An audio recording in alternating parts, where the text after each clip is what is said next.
২০ বছর পর রাজধানীতে জামায়াতের মহাসমাবেশকে নির্বাচনী মহড়া হিসেবে দেখছেন রাজনৈতিক বিশ্লেষকরা। তাদের মতে বিরোধীদের চমক দেখাতেও নিজেদের শক্তিমত্তা জানান দিতে চেয়েছে দলটি। এছাড়া রাজনৈতিক মেরুকরণে নেতৃত্ব দেওয়ার সক্ষমতাও প্রমাণ করতে চায় জামায়াত। বিস্তারিত সুমাইয়া খানের রিপোর্টে। শেকড় থেকে শিখরে। রাজধানীর সোহরাওয়ার্দী উদ্যানে জামায়াতের মহাসমাবেশ।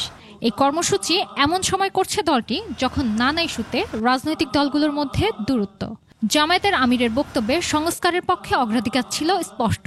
গণহত্যা যারা করেছে তাদের সকলের বিচার বাংলাদেশের মাটিতে নিশ্চিত করতে হবে। এদের বিচারের দৃশ্যমান প্রক্রিয়া শুরু না করা পর্যন্ত পুরানা ব্যবস্থাপত্রে বাংলাদেশ আর চলবে না।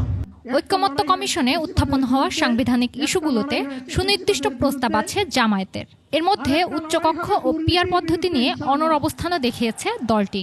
নিজেদের অনড় দাবির পক্ষে জনসমর্থন প্রদর্শন এই সমাবেশের উদ্দেশ্য বলে মত বিশেষজ্ঞদের। তাদের এই দাবির প্রতি জনসমর্থন আছে সেটিও তারা প্রমাণ করতে চাচ্ছে এবং তারা তাদের যারা রাজনৈতিক প্রতিদ্বন্দ্বী শক্তিগুলো আছে, প্রতিপক্ষ আছে, তাদেরকেও একটা বার্তা দেওয়ার তারা চেষ্টা করছে যে রাজনীতিতে তাদেরও একটা জনসমর্থন এবং শক্তি আছে।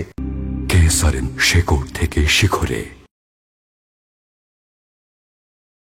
পুরনো যে ফেসিবাদী বা কর্তৃত্ববাদী ব্যবস্থা, এই ব্যবস্থা যেন ফিরে না আসে, সেটা হয়তো উনি এনশিওর করতে সেই জিনিসটা দেখতে চান যে বাংলাদেশে যেন আর এই ধরনের কোনো শাসন ফিরে না আসে। জামায়াতের সমাবেশে বিএনপি আমন্ত্রিত ছিল না, তবে আমন্ত্রিত ছিল এনসিপি।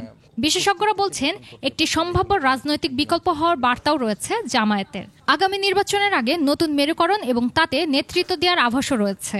রাজনীতিতে বিএনপি একসময় তাদের মিত্র যে রাজনৈতিক দল, তাদের সাথে তাদের একটা দূরত্ব আমরা দৃশ্যমান দেখছি এবং রাজনীতিতে জামাত এখন নিজের শক্তি সেটা প্রমাণ করার জন্য যে সর্বাত্মক প্রচেষ্টা চালাচ্ছে, সেটারই অংশ হিসাবে আজকের এই মহাসমাবেশে তারা একটা বিপুল জনসমাগম ঘটানোর পরিকল্পনা তারা করেছে। তারা বলেছে যে তারা আল্লাহর আইন চায়, তারা সৎ লোকের শাসন চায় এবং তারা মনে করে যে একটা কল্যাণমূলক রাষ্ট্র এবং